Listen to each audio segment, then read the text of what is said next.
Bonjour, mon nom est Karine Jaudoin, agente de développement volet communication au CFP des Riverains. Aujourd'hui, je vais vous présenter une formation menant à un diplôme d'études professionnelles. Tout d'abord, on va s'entretenir avec les enseignants et les enseignantes du programme et nous allons rencontrer les élèves présentement en formation.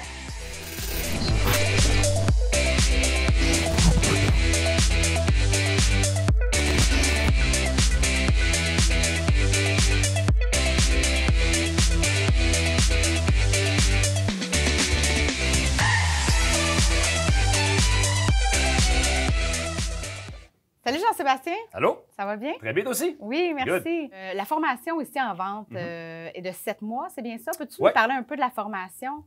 Oui, donc très courte formation, 7 mois, ça se fait en 900 heures. Puis ça, c'est vraiment une alternance entre ce qui va se faire théoriquement puis en entreprise. Donc, dans le cadre de la formation, 7 mois, très court, 900 heures.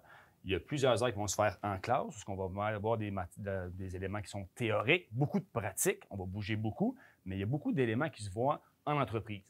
Tu sais, pour devenir un bon vendeur, une bonne vendeuse ou une bonne conseillère en vente, il faut vraiment se mettre en pratique. La belle théorie, c'est beau, mais ce n'est pas ça qui va faire en sorte que les gens vont réussir à se développer puis à exploiter l'ensemble des capacités qu'ils peuvent faire. Donc, le mix des deux, la théorie, la pratique qu'on fait ici, les mises en situation, les projets, plus ce qu'on fait en entreprise, va faire en sorte qu'on va former des gens qui vont être complets et prêts à aller sur le marché du travail par la suite. Puis combien de fois les élèves vont aller en stage pendant leurs 7 mois? Bon, c'est ça. Donc, les élèves vont partir 3 fois en stage. Ils vont partir 2 semaines, 3 semaines, puis 1 mois total vers la fin de leur formation.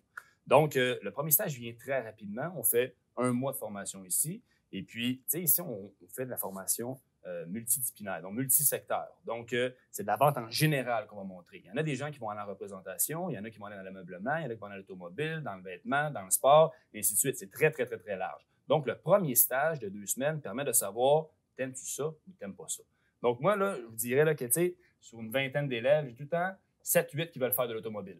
On veut faire de l'automobile. Fait que parfait. Va tester l'automobile dès ton premier stage. Fait qu'ils s'en vont 2 semaines en entreprise. Il y en a certains qui font « Wow, c'est vraiment ce que je voulais faire, j'adore ça, je suis content. » Il y en a d'autres, par contre, qui vont faire « Ouais, c'est pas exactement ce que je m'attendais. » Parfait. On pourra s'enligner sur d'autres choses par la suite.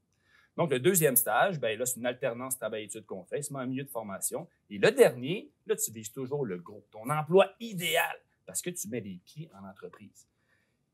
Pour chaque entreprise, on va se le dire, qu'est-ce qu'ils cherchent d'un représentant ou d'un vendeur ou d'un conseiller? C'est qu'ils cherchent à amener de la business, faire des ventes.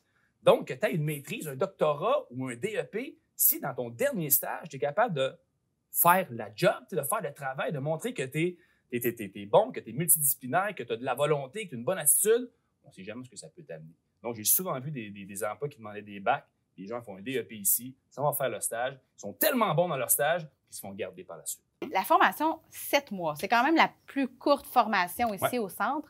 C'est très rapide. Très rapide. Les débouchés, est-ce qu'ils sont là, les taux de placement? Est-ce que c'est intéressant? Le taux de placement il est 100 %. Maintenant, je te dirais, ça dépend de ce que tu veux faire. Tu veux travailler dans un petit commerce de détail, sur le plancher, ou tu veux devenir gestionnaire, directeur des ventes, tu veux être acheteur pour l'entreprise, tu veux travailler en approvisionnement, tu veux devenir représentant sur la route, représentant de territoire. Fait que ça dépend de tes ambitions toujours.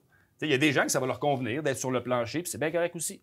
Fait que le débouché, il est là. Maintenant, ça dépend de ta personnalité, encore une fois, de la manière que tu vas aborder le métier, le travail que tu vas mettre. On ne va pas te secret à personne pour réussir dans ce domaine-là. Comme dans tous les domaines, il faut que tu sois prêt à mettre les heures, il faut que tu sois prêt à mettre l'effort. Mais si tu es passionné, pour toi, ce ne sera pas un travail. Le débouché, il est 100 %. Après, je ne te dirais pas que tout le monde va gagner 100 000, 80 000, 50 000 en partant. Il y a des gens qui vont commencer plus bas, qui vont grandir.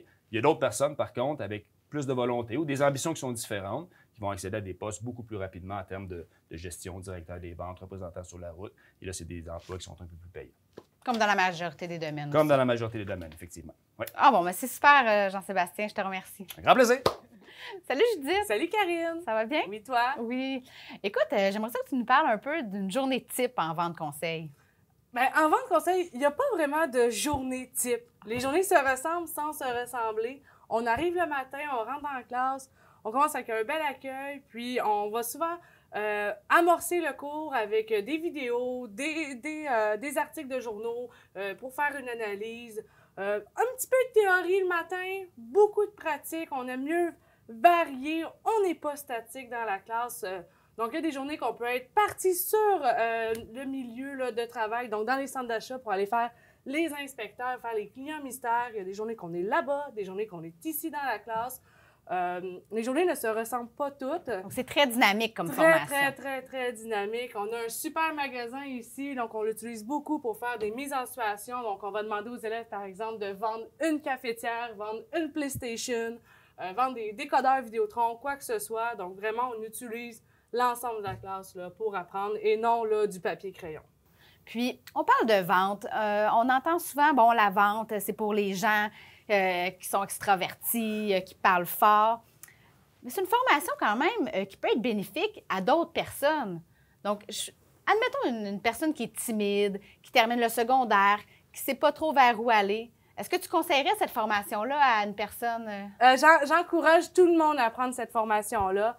Même si on ne veut pas nécessairement être vendeur dans la vie, quand on fait une entrevue, que ce soit pour n'importe quel poste, n'importe quel travail, la première chose qu'il faut qu'on fasse quand on donne notre CV, c'est se vendre. Donc, même pour quelqu'un qui est timide, la formation à vendre va lui donner des habiletés de communication. C'est assez incroyable, là, tout ce qu'on peut faire pour développer la communication, enlever cette barrière de gêne-là, arriver à se présenter droit devant quelqu'un. Donc, même si quelqu'un est timide, là, gênez-vous pas à venir. On va casser ça, là, cette gêne-là. On va s'aider pendant ces 900 heures-là. Puis, si on ne le laissait jamais, bien, on réussira jamais. Merci beaucoup, Judith. Merci, Karine. Salut, Samuel. Salut, ça va bien? Oui, toi? Oui, excellent, merci. Donc, tu t'es inscrit en vente. Pourquoi tu choisis la vente? Pourquoi j'ai choisi la vente? C'est une excellente question. Je pense que, sincèrement, quand j'étais plus jeune, j'étais vraiment quelqu'un de timide, gêné. Puis ça a été un peu difficile pour moi. Je pense que les gens vraiment étaient sur moi puis disaient « Je sais pas ce que tu vas te rendre dans la vie, etc. » Puis je me suis dit « Gars, je vais me développer.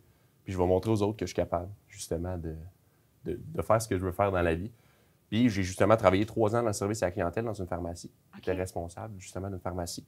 Puis ça m'a permis de me dégêner, de me développer en tant que personne. Puis ça a fait en sorte que j'ai ressorti grand. Puis c'est pour ça que j'ai choisi, justement, la vente. Est-ce que tu peux nous parler un peu de ton parcours avant la formation? Oui, bien mon parcours, je pense que ça n'a pas été toujours facile, comme beaucoup de personnes en général.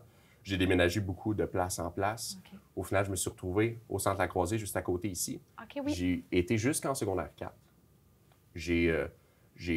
En fait, je voulais venir en vente conseil parce qu'on m'avait parlé du programme, puis j'aimais vraiment beaucoup. Ça m'intéressait, ça me rejoignait, entre guillemets. Puis au final, ben, c'est pour ça que tu es venu t'inscrire. Ouais. Puis en plus, ça donne des crédits pour justement, éventuellement, obtenir mon secondaire 5. Donc, j'ai trouvé ça parfait, puis c'est pour ça vraiment que je me suis... c'est super. Puis, dans ton choix de carrière, là, quel secteur qui t'intéresse de la vente? Parce qu'on sait qu'il y a la vente automobile, il y a la vente en ligne, il y a représentation. Qu'est-ce qui te passionne, toi? Bien, c'est ça, exactement. Il y a beaucoup de choses, beaucoup de programmes dans le DEP, beaucoup de formations qu'on va toucher, beaucoup de segments. Oui. Puis je trouve que c'est l'automobile qui me rejoint le plus. OK. C'est pour cette raison vraiment que j'ai décidé de foncer vers cette direction-là. J'ai fait mon premier stage, mon deuxième et mon troisième dans l'automobile. Ah oui, OK, super. Bien, que je vais faire bientôt. Oui, oui, Donc, c'est pour ça vraiment que... Donc, tu veux t'en aller en vente automobile. C'est ça que je veux faire. Ah, bien, c'est parfait. Puis, si tu avais un conseil à donner là, à quelqu'un qui hésite de venir faire la formation ici, une formation de 7 mois en vente, ça serait quoi ton conseil? Bien, mon conseil pour les gens qui hésitent, comme moi, j'ai hésité aussi, je pense que tu te dois de foncer dans la vie. Ça va pas toujours être facile, mais vas-y, fonce, puis ça va payer au bout de la ligne. Allez, merci, Samuel. Ça fait plaisir. Merci beaucoup. Salut, Sébastien. Salut. Ça va bien? Très bien, et vous? Oui, merci. Est-ce que tu peux me parler un peu de ton parcours? Qu'est-ce qui t'a amené ici? OK. Moi, je viens d'Haïti. OK. Je suis venu ici très jeune. J'ai pu, on va dire, rencontrer des gens qui ont su m'orienter à faire les bons choix, à aller vers les domaines typiquement que je suis intéressé. C'est ce qui m'a vraiment orienté vers la vente. Puis, si on parle de la dynamique en classe, comment que ça se passe, vos cours? Tout d'abord, on est en vente conseil. C'est sûr qu'on a des opinions divergentes, mais c'est ce qui fait en sorte que le cours est, on va dire, enrichissant. On apprend de chaque personne et on essaye de se développer en tant que personne ici. Et, au niveau de la dynamique de la classe, il y a toujours de l'action, mais on est toujours là, fiers d'être là. Et puis les enseignants sont présents. Les enseignants sont présents, c'est parfait. Ils s'adaptent, par exemple, au niveau du COVID, ils s'adaptent pour être toujours présents pour nous, en ligne, que ce soit en ligne ou hors ligne. C'est vraiment ça qui est intéressant à ce niveau-là. Puis qu'est-ce qui... Ton top 1 là, de la formation, ça serait quoi? Mon top 1, je dirais, c'est l'accueil qu'on m'a donné ici. C'est vraiment me faire ressentir comme chez moi. Il n'y a pas tout le monde vient de milieux différents. De milieux différents, exactement. Les gens s'adaptent. Ils m'ont permis de m'adapter. Ils m'ont accueilli. Ils m'ont fait ressentir, on va dire, un lien. Quand je viens à l'école, voilà, je suis motivé à venir à l'école chaque matin. Et puis, je suis fier. Le lien d'appartenance est fort. Exactement, exactement. Merci, Sébastien. De rien. Bonjour, Olivier. Bonjour, ça va bien? Ben oui, toi? Très bien, merci. Olivier, qu'est-ce qui t'a amené à t'inscrire en vente? En fait, quand j'étais jeune, j'étais vraiment quelqu'un de gêné. Puis en vieillissant, vraiment, j'ai développé on va dire des skills. Je me suis rendu compte que j'étais vraiment bon pour parler avec les gens, surtout pour les écouter. Donc, je me suis dit, je vais m'inscrire en vente conseil. Mon frère a déjà fait la formation étant plus jeune. OK. Donc, je connaissais déjà la formation. Puis, je me suis dit, gars, je vais aller l'essayer. On va voir ce que ça donne. Puis, finalement, ben, je ne le regrette pas. Puis la formation, on vous donne en alternance travail-études. Est-ce que c'est une formule que tu apprécies? Vraiment. Oui. Ça m'a permis d'essayer des nouvelles choses. Au début, je voulais aller en automobile. OK. Finalement, j'ai essayé le linge. J'ai vraiment aimé ça. Puis là, voyez-vous, dernièrement, j'ai appliqué pour un poste de représentant sur la route. Oh, représentant. Puis j'ai été engagé. Oh, Donc, wow. mon stage final, ça va être là-bas. Puis en plus de ça, ben, j'ai déjà été engagé. Donc, ma carrière est faite. Wow! Donc, c'est impressionnant. Donc, une formation de 7 mois avec 3 stages, puis déjà, tu sors, puis tu vas être représentant des ventes sur la route. Oui. Bien, félicitations. Bien, merci. Merci. Au CFP des Riverains, nous avons la chance d'avoir de nombreux services à l'élève. Nos élèves peuvent compter sur l'aide de 2 TES, d'une psychoéducatrice, d'une orthopédagogue, d'une conseillère en orientation, de conseillers pédagogiques et d'une animatrice à la vie étudiante. Ici, ce ne sont vraiment pas les ressources qui manquent.